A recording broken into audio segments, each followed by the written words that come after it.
Bonjour à tous. Alors aujourd'hui on part en réglage avec la E36. Donc petit récap de la situation. Donc on a posé des Arbacam haute performance dessus.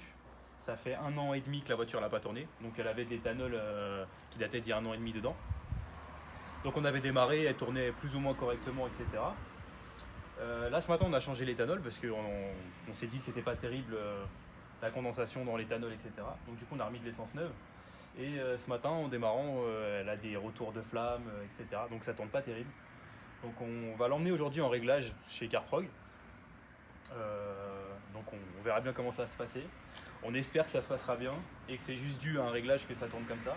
Parce qu'on a vérifié, il n'y a pas de prise d'air ou ce genre de choses. Donc on verra bien. Voilà.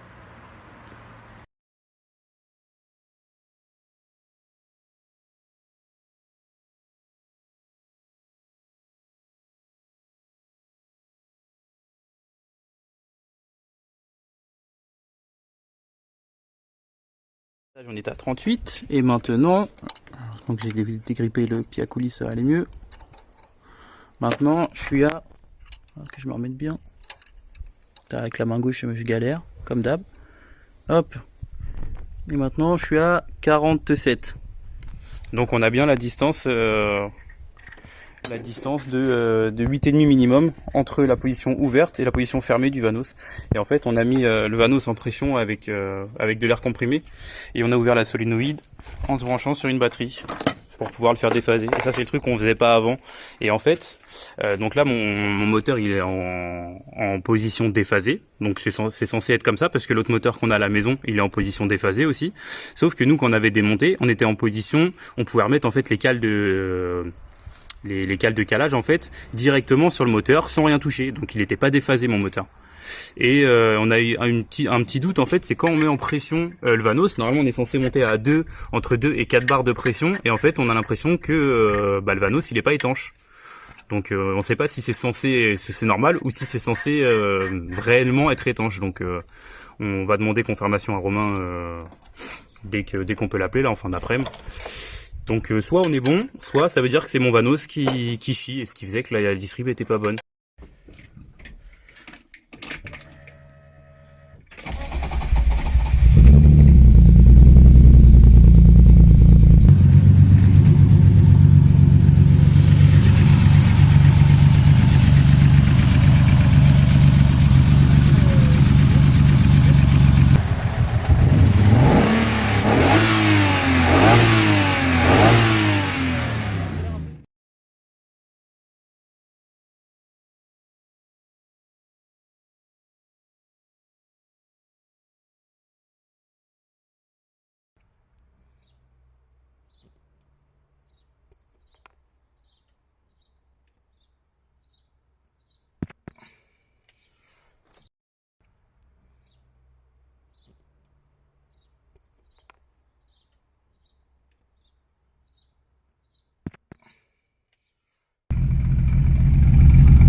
Elle est en vie.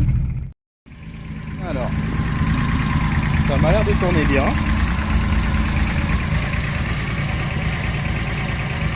La pression d'essence n'est pas bonne. J'ai un truc qui fuit là, je ne sais pas où. D'accord, donc c'est la durée qui fuit là. Donc il y a une petite fuite là. Là je sais pas si ça fuit. Non, ça fuit plus. Donc j'ai une petite fuite au niveau du régulateur, je ne sais pas réellement d'où ça vient, j'ai démonté. La durite n'est pas parfaite, peut-être mon collier qui pue la merde. Faut que je règle ma pression d'essence, mais bon si j'ai une fuite, la pression c'est normal qu'elle monte pas je pense. Et puis voilà quoi.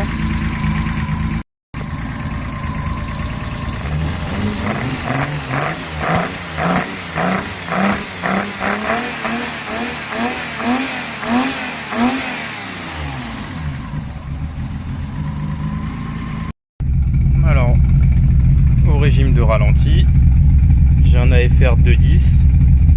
Donc vu que ma pression d'essence elle est un petit peu basse, je pense en le augmentant, je devrais tourner dans les 11-11,3 par là. Donc ça devrait être bien.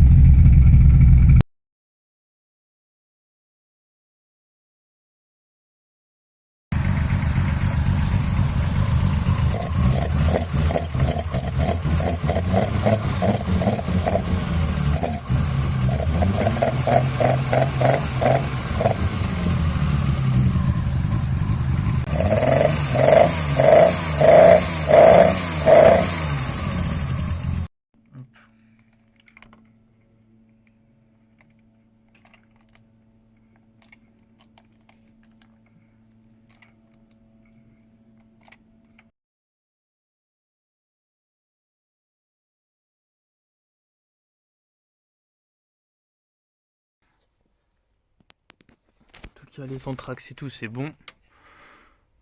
Je vais essayer de faire en sorte qu'il soit un peu plus droit le truc, pour que ça revienne un peu plus vers le haut, parce que là du coup ça pointe vers le bas.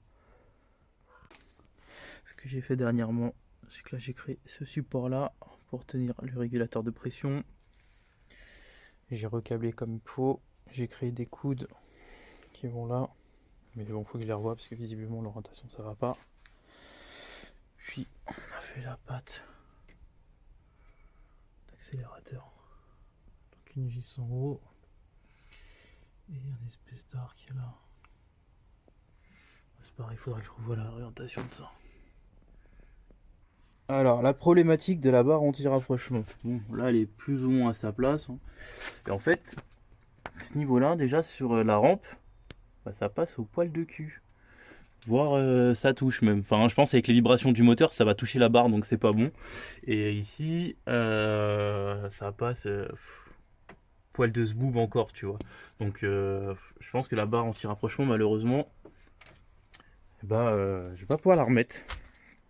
Il va falloir que sinon je trouve une solution pour rehausser les tourelles, parce que de toute façon ça ira pas avec la rampe d'injection, ça touche dessus déjà, donc ça ira pas. Ça me fait un peu chier, je vais pas vous le mentir que ça me casse un peu les couilles. Bon sinon le montage des cornets comme ça me plaît 1000 fois plus que ceux-là ça faisait dégueulasse, j'aimais pas trop en fait. Et comme ça là ça me plaît beaucoup là. Comme ça c'est vraiment très sympathique. Là ça commence à ressembler à quelque chose qui me plaît.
Je viens d'aller faire un tour avec ma voiture.